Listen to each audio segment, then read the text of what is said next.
Welcome to another installment of the Michigan Tax Strategist Workshops educational series. This presentation we will explore proven minimizing tax strategies, credits, and deductions specifically for landlords, real estate professionals, vacation, and other real estate owners. Real estate throughout history has proven to not only provide a steady and increasing stream of income, but has shown to provide extraordinary gains in appreciation while withstanding many cycles in the economy. Understanding that land and materials are finite, we can safely assume that demand should, in most circumstances, outpace supply. The IRS has put into the code specific rules, credits, and strategies built on this understanding. In this presentation, we will briefly examine passive versus earned income, capital gains and loss, cost segregation, and many other accounting measures that will possibly save you thousands in taxes every year. But we have to ask, are you satisfied with the amount of taxes you pay every year? Are you confident you're taking advantage of every available tax loophole or deduction? Is your tax advisor giving you proactive advice on how to save on taxes?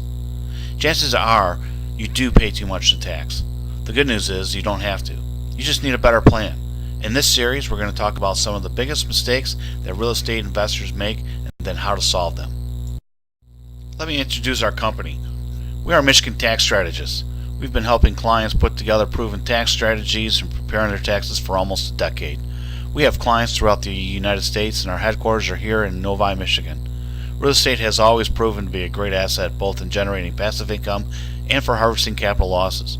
Unfortunately, many real estate developers, investors, and landlords leave too many missed opportunities to lower their overall tax bill and fail to capitalize on expanding their real property assets. We will briefly discover some of the proven strategies that will help you save money and build your net worth. When it comes to filing taxes on your rental properties, you'll start with your total rental income.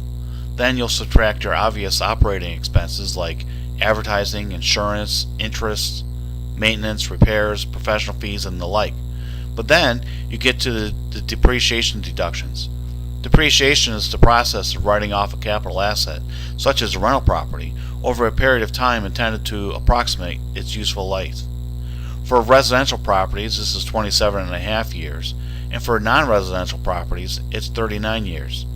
Depreciation is especially valuable because it's not an actual out-of-pocket expense, but lots of investors miss valuable depreciation deductions because they don't know how to make the most of them. We understand that raw land is non-depreciable, but what about land improvements? Driveways and sidewalks crack, landscaping needs replacing, and pipes from the house to the street deteriorate over time. So you can't depreciate land improvements over 15 years. If you miss those assets, you lose money. You can also break out personal property included in your depreciation. This process is called cost segregation, and it lets you depreciate personal property over as little as 5 years, which gives you far more deduction in early years that you own your property. Examples of personal property deductions includes all sorts of assets you can break out to boost depreciation deductions. The best part is, if you missed out on these deductions in the past, you can still take them today. The cost segregation study lets you go as far back as 1987. Calculate what you could have depreciated versus what you actually depreciated. Then take that difference as a deduction this year. You won't even have to amend your old returns. Just file Form 3115 with your supporting evidence with the IRS. Please consult with an experienced professional to see if there is an opportunity for you. One of the most important decisions you'll make as you own your properties involves distinguishing between repairs and improvements. Repairs are deductible immediately as you make them. Improvements are depreciable over time. It usually makes sense to characterize fix-ups as repairs so you can deduct them faster. The definition seems straightforward enough. Repairs keep your property in good operating condition. They don't add value and they don't prolong the property's use. IRS examples include painting, plastering, repairing broken windows, and fixing gutters, floors, and leaks. Improvements adapt your property to new uses, add value, or prolong its use. IRS examples include room additions, upgraded appliances, new landscaping, and replacing components like furnaces and windows. But even the Internal Revenue Manual that tells IRS agents how to audit you admits that distinguishing repairs from improvements is a gray area.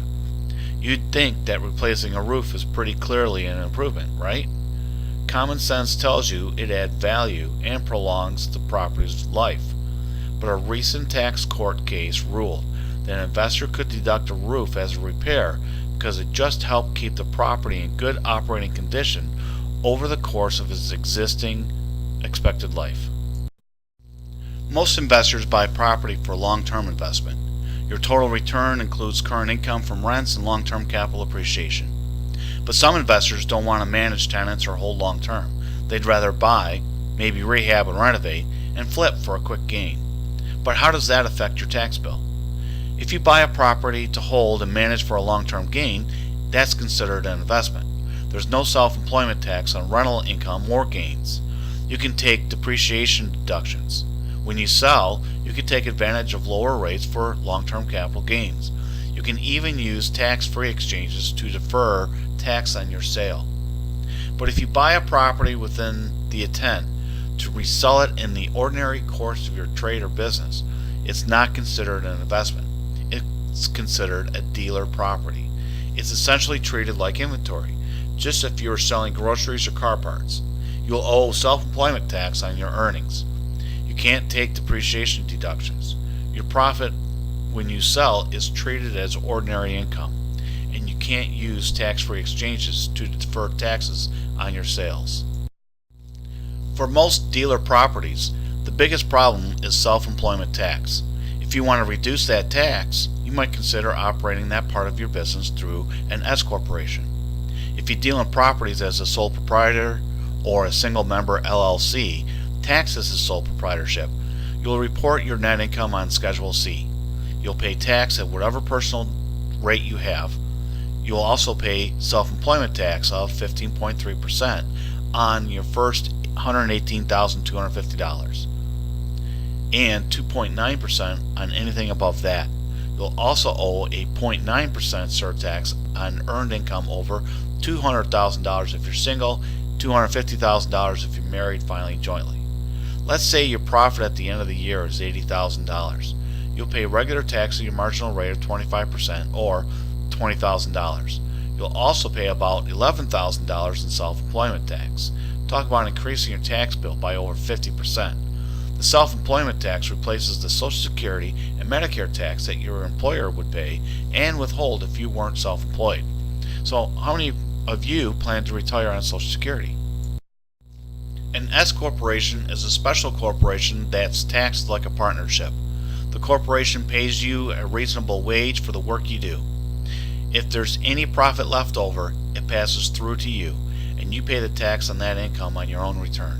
So the S corporation splits the owner's income into two parts, wages and pass-through distributions. Here's why the S corporation is so attractive. You'll pay the same 15.3% taxes on your wages as you would on your self-employment income, but there's no Social Security or self-employment tax due on the dividend pass-through.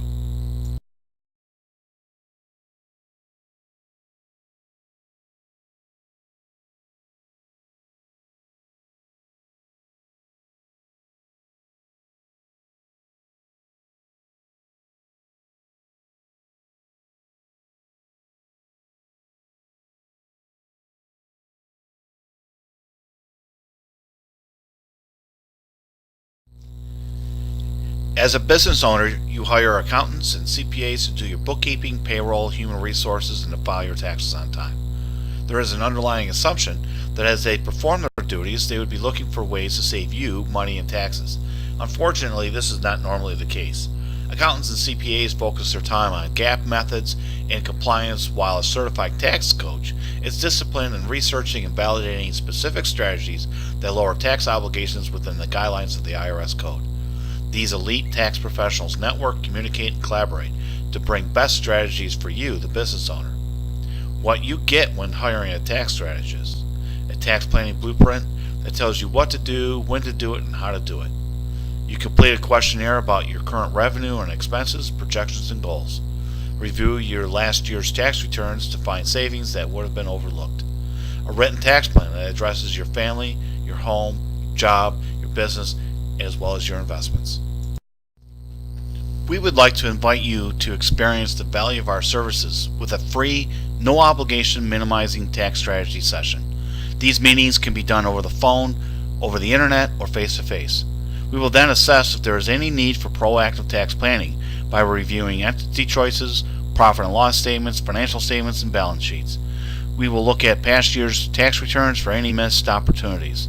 We will then conduct a broad overview of the tax plan where we have identified potential areas for tax savings for past, present, and future tax years.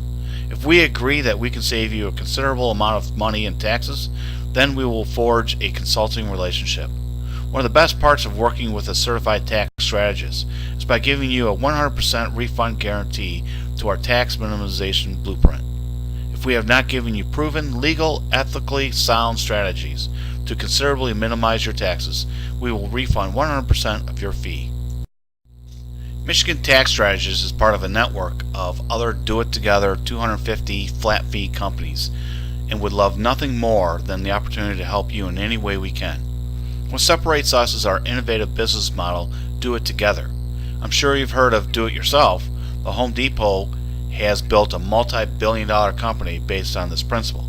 So we wanted to bring that same philosophy, but better. We believe that no one has more vested interest in your financial success than you do. So we put together a team of experts, documents, and resources to look over your shoulder while you remain in control of your financial legacy. We also did not want a cost to get in the way, so we became affiliated with 250flatfee.com to hold ourselves to a unique standard of transparency and fairness. To help with this transition, we offer a free, no obligation, minimizing tax strategy consultation with one of our trained specialists. Whether it's one question or enough to fill a library, we look forward to hearing from you soon. We would like to take this time to thank you for watching our presentation.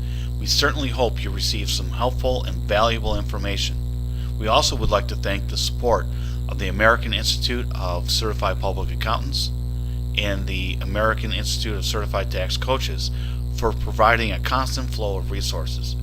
Lastly, we'd like to thank 250 Flat Fee for providing a consistent, transparent business model that helps us build a long, trusting relationship with our clients, and to Wealth Shield Tax and Financial Planning Software for bringing powerful and innovative solutions to our markets. Please follow us on Twitter, YouTube, Facebook, and LinkedIn.